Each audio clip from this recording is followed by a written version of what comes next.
Where the... Oh, hey! You want to talk about Starfield mods? I just heard back from another top-tier mod author about his thoughts on Starfield. I think it's really important to hear from them. I mean, these are the people that are going to take Starfield and turn it god tier. Plus, it gives us a pulse on the modding community and where it might go. So let's do this.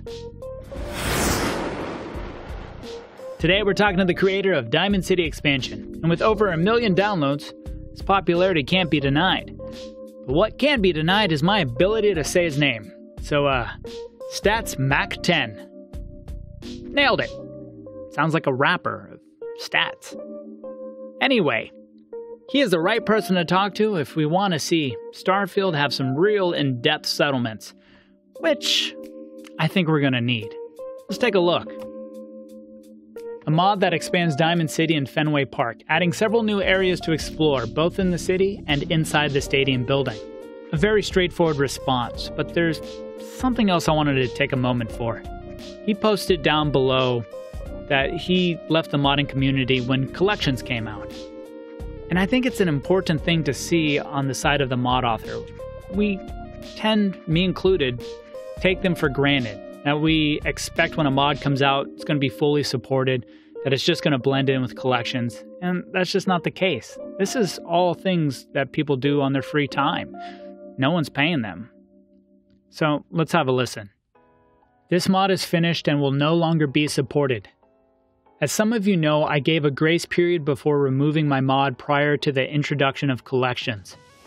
I thought people would be more understanding and supportive of this choice. However, since that wasn't the case, rather than removing it, I just lost all energy to even care anymore. Logging into my Nexus account just gave me anxiety, and for my own well-being, I just ignored it all. So for the sake of closure, this is me completely retiring from the modding community. Who knows, maybe I'll return if Starfield seems promising, and if Nexus decides to give the option to opt out of collections. Thanks to all of you who have supported my work, provided me with feedback, and even helped me with solving issues. There's a lot of love in this community. If you wish to make adjustments to the mod or make add-ons, translations, feel free to do so without my permission. Wish you all the best, David. It's true, nothing is free. Even if it doesn't cost physical money, a mod still takes energy, time, and stress. So, I think it's important for us to recognize that. And be patient with mod authors, because they sure as hell are patient with us. Let's get into the interview. Are you planning on modding Starfield? When I created Diamond City Expansion for Fallout 4, I was completely new to modding, which meant I made a lot of time-consuming mistakes. Honestly, the project was a total mess under the hood. Half of the time I didn't know what I was doing, and the other half, I didn't understand my own scripts. So with Starfield, this might be a chance to start fresh and avoid those mistakes. And I'm really excited about the new universe.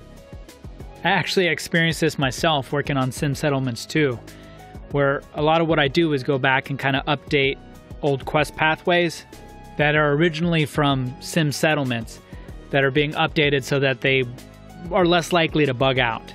I'm sure King Gath himself is looking forward to starting from scratch with Starfield. What will be your first mod? What I'm looking for in-game is authenticity, not realism per se. And if I see a lack of it, I want to fix it. Bethesda is great at building lore and expansive universes, but they're not always great at respecting their own work once they start to populate the world with quests and characters. Like in Fallout 4 where there's a bar for raiders only, as if all raiders are one happy thieving family. They had the chance of blurring the lines between good and evil by making raiders an act of desperation. To make you question your own morals as you're asked to raid one settlement to save another. There are a lot of such examples in Bethesda games. They, more often than not, fall short and revert to the tropes. So to answer your question, my first mod would probably be to add contextual authenticity, where I saw a lack thereof. In my mod Diamond City Expansion, I did this by adding ugliness to the world. There was a brothel, but you heard women crying behind locked doors, and if you slept with one of the girls, you risked disease. There were public restrooms and showers, but not exactly kept clean. There was a strip club, but judging by the owners of the place, the employees weren't exactly there by their own free will. There was a hostel, but it was crowded, dirty, and people were coughing. I wanted players to feel something when they play the game, and the easiest way for me to do that is to improve the atmosphere. Damn, that's a good answer. It's true though, especially in Fallout 4, Bethesda doesn't really leave you in a lot of places to pull on your heartstrings with the main story. And they know that. They know it's about what stories the player makes, but still, they need to really get into that gray area. I think they're missing out on some good opportunities for making meaningful choices in their games. Will the usability of Creation Kit 2 dictate your interest in modding? And what improvements would you like to see implemented? I have very little hopes for CK2. Honestly, it just feels like a rebranding. There's only so much you can do by polishing a turd. The biggest exciting change, however, is outside both Starfield and CK2, and that is AI tools. For example, I've been reluctant to create quests because I don't want silent NPCs, nor NPCs with bad voice acting. But now I can even train an AI on existing voices from the game. I can use one professional actor to play all the roles, then synthesize it to sound like a lot of different people. I can use AI to alter the recording to sound like a professional studio recording. I can generate new textures on the fly without even opening Photoshop. I can use AI to write papyrus code for me. I can use AI to improve dialogues. All these tools will lower the bar to create mods, and hopefully more people will give it a shot. Well, we were just talking about gray area. And here is one of the biggest gray areas right now, especially going towards the gaming community. At least right now, mods are still free. So at least no one's losing work by mod authors implementing the AI tools. But how long will that last? I do not have the answer. We're just going to have to put that one on the back burner for now. Hey, if you enjoy this type of content so far, could you throw me a like? And if you don't, you can go full Julius Caesar on me. Either way, it helps me know where I should go with this. Alright, let's get back to the interview. What would you like to see in the towns to make them feel alive, as opposed to just large? It completely depends on context. I'm okay with the town feeling dead, if that's the vibe they're going for. But like I said before, I always want settlements to feel lived in, wear and tear where it makes sense. My favorite detail of Blade Runner 2049 is that smudges of dirt had built up around the door handle in the police station. The police were on the streets. It's a job where they get dirty. They don't get paid to keep their hygiene, and they probably don't pay their cleaning staff what they deserve. Such a simple detail tells you a lot about the universe, without actually telling you. Bethesda does this too, but they're inconsistent. And when it comes to the story writing, they tend to forget the context. And instead of immersion, you get bizarre situation where murderers and raiders drink a cold beer together after a day on the job. It's really cool to see how he approaches things very cinematically. I hope Bethesda takes note on that, because it is possible for them to tell a genuine story that is actually better than the ones we would have told ourselves. Because good storytelling's there to show you something that you haven't really contemplated, or things you don't want to face. But it is a Bethesda game, so I don't think it's really going to get that heavy. But it is something to think about. What's your take on compatible modding? I want to make mod that does one thing and does it great, instead of making changes to a lot of things where you risk compatibility problems. This is usually the worst thing when looking for mods to install. That people don't know when to stop adding features. Like, here's a backpack mod and also changes how your Pip-Boy inventory works. Just a fictive example. That being said, if people request a mod to work with mine, I'll do my best to make that happen, if I have the time. Mod collections are great in theory, but I'm not a fan of how it's been implemented on the Nexus.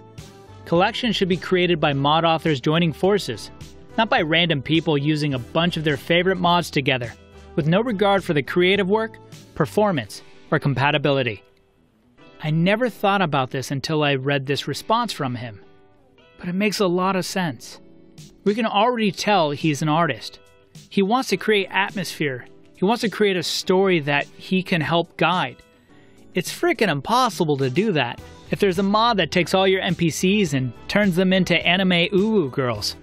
And for any true artist, I could understand how that would make you go crazy. My thinking has always thought that the main problem with Nexus collections is compatibility. But I keep forgetting. Mods, it's an art. And if you want to create a good story, you need to know the framework you're working in. And that's impossible with a 500 loadout collection.